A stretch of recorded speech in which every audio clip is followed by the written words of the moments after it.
सलाम संगत में उमर जो अॼु असां ॼाणंदासीं कैम्पटिशिया खे डाउनलोड करणु, क्रैक करे इंस्टॉल करणु ऐं उनखे बेसिक इस्तेमाल जो तरीक़ो।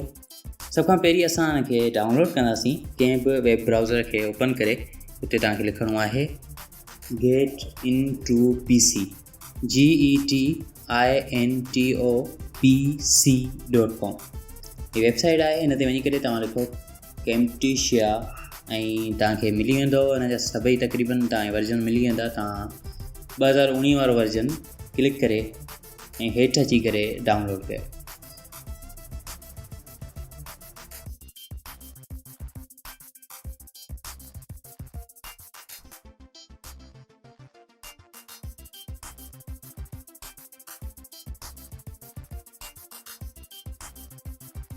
डाउनलोड करण खां पोइ हीअ आउं ऑलरेडी डाउनलोड करे चुको आहियां ऐं हाणे असां ईंदासीं हिनखे इंस्टॉल करणु ऐं हिनखे क्रैक करण जो तरीक़ो ॼाणण लाइ। त सभ खां पहिरीं हिन जो जेको ज़िप फाइल आहे उनखे एक्सट्रैक्ट कयो। एक्सट्रैक्ट थियण खां पोइ तव्हांजे साम्हूं हिकिड़ो इहो नोटपैड जो फाइल खुली वेंदो। हिन में लिखियलु आहे त तव्हां स्टेप बाय स्टेप ॿुधायो वियो आहे तव्हांखे छा करिणो आहे। कंहिं बि तव्हांखे एंटीवायरस खे ऑफ करण जी ज़रूरत न आहे। ऐं उनखां पोइ इंस्टॉल कैम्पटिशिया ऐं उनखां पोइ after installation for Camtasia to launch by itself।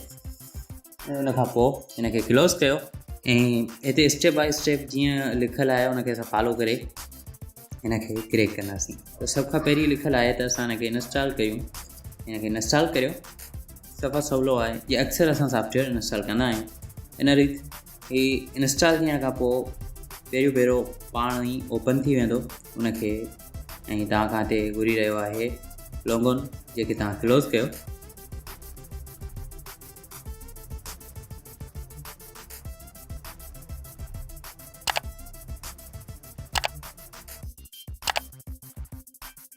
ठीकु आहे, क्लोज़ करण खां पोइ तव्हांखे ॿुधाए पियो त गो टू विंडो फाइवर ऐं एडवांस सिक्योरिटी।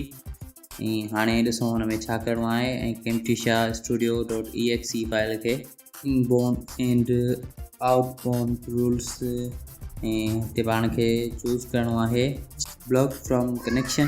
सो असां हिनखे तव्हां वञी करे ब्लॉक फॉर कनेक्शन कंदासीं।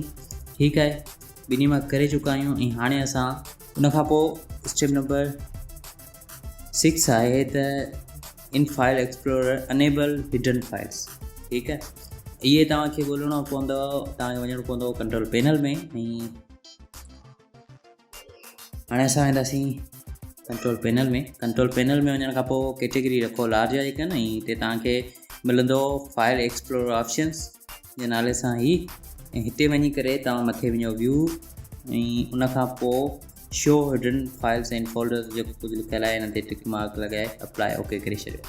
ठीकु आहे, ऐं इन खां पोइ तव्हांखे हेठि जेको टास्क नंबर 7 आहे उन में छा आहे त तव्हां प्रोग्राम डेटा ऐं उनखां पोइ टेक्स्ट इमेज कैम्पटिशिया स्टूडियो 19 इन में वञिणो पवंदो। तव्हांखे फोल्डर में लोकेशन आहे, डायरेक्ट हिनखे कॉपी करियो ऐं कंप्यूटर में पेस्ट करियो जेकॾहिं तव्हां वञी सघो था उते। त ठीकु आहे, हुनखे पेस्ट कयो, पर बहरहाल ग़लती थी वई आहे।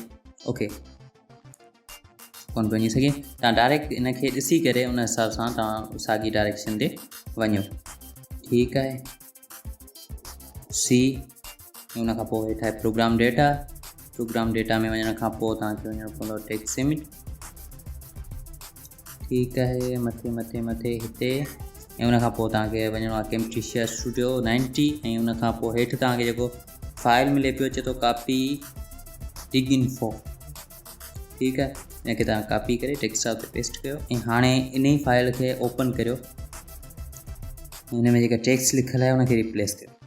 नोटपैड सां ओपन करियो ऐं हिनखे हिते जेका टेक्स्ट लिखियलु आहे हिनखे पहिरीं कॉपी करे वठो। हिनखे कॉपी कयो,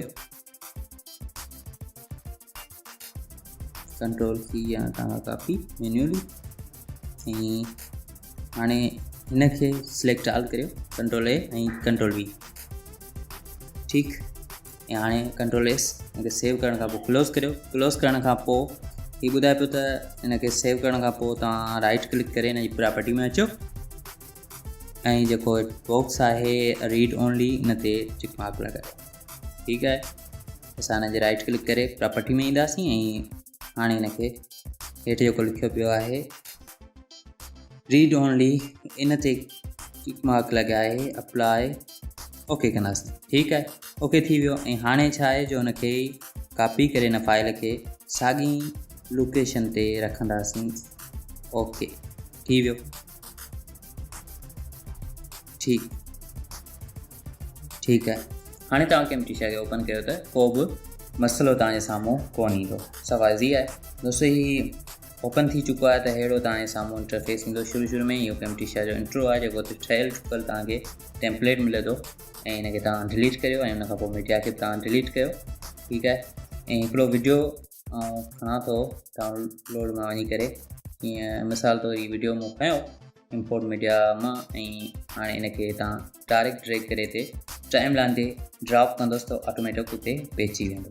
ठीकु, हिनखे ढंग ताईं रखणु घुरिजे, जेके ट्रैक 1 ट्रैक 2 ट्रैक 3 इन हवाले सां तव्हां हिक ॿिए जे मथां वीडियोज़ रखी सघो था। वीडियो जे मथां जेतिरा ऑडियो रखणु चाहियो त उहे बि रखी सघो था। हीअ तव्हां ॾिसी सघो था त वीडियो प्ले थी रहियो आहे। हिनखे फ़िलहालु बंदि कंदासीं पॉज़ करे ऐं हिनखे जेकॾहिं तव्हां डिलीट करिणो आहे त हिन कैंची खे दॿायो वीडियो डिलीट थी वेंदो। ॿीहर तव्हां हुन जी साॻी वीडियो खे हिते ड्रैग कयो ऐं जेकॾहिं तव्हांखे विच जा वीडियो स्प्लिट करिणो आहे त तव्हां सिर्फ़ु एस जो बटण दॿायो या वरी तव्हांखे हिते हिकिड़ो स्विच जो नंढिड़ो आइकन बि मिले पियो जंहिंसां तव्हां स्प्लिट करे सघो था या वरी एस खे ज़्यादातर कम में आंदो वञे। हिन जी शॉर्टकट की आहे सिर्फ़ु एस। किथे बि अची करे तव्हां एस दॿायो उतां खां वीडियो कटिजी वेंदो। ठीकु आहे, ऐं बाक़ी जेको इहो हिसो आहे हिनखे तव्हां मथे रखी सघो था, डिलीट करे सघो था, पर हिनखे रिपल डिलीट करणु वधीक बहितर रहंदो छो जो इहो टाइम लाइन सां बराबरि अचे। उन लाइ तव्हां हिन ते क्लिक करे हितां खां रिपल डिलीट करे सघो था या वरी कंट्रोल बैक स्पेस दॿाए बि रिपल डिलीट करे सघो था, जंहिंसां तव्हांजो जेको बक़ाया ट्रैक आहे उहो सीक्वेंस जे शुरूआति में हलियो वेंदो। ठीकु आहे, ऐं उन खां अलावा वधीक हिन बारे में तव्हांखे काफ़ी सारा ट्यूटोरियल्स यूट्यूब ते मिली वेंदा।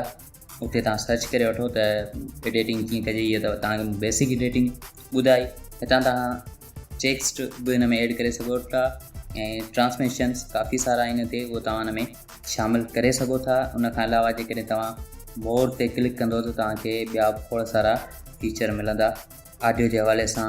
जीअं ऑडियो मां नॉइस खे रिमूव करण वारो तव्हांखे हिते मिले पियो, इहो हिकिड़ो इफेक्ट आहे। ऐं उन खां अलावा ॿिया बि खोड़ जीअं हिन ऑडियो ते मूं लॻायो त हिन मां उहा नॉइस यानी शोर वारो आवाज़ु, हवा वारो आवाज़ु ख़तमु थी वेंदो। ऐं मोर ते क्लिक करे तव्हांखे ॿिया खोड़ सारा वर्चुअल इफेक्ट्स मिलनि पिया ऐं ॿियो बि तव्हां ॾिसी सघो था। हिते तव्हांखे सभु ऑप्शन हिते मिलनि पिया। हिते शेयर जे बटन ते क्लिक करे तव्हां हिन वीडियो खे एक्सपोर्ट करे सघो था। त दोस्तों मुंहिंजे ख़्याल में इहा वीडियो काफ़ी आहे। उमेद आहे तव्हांखे ज़रूरु पसंदि आई हूंदी। अल्लाह हाफ़िज़।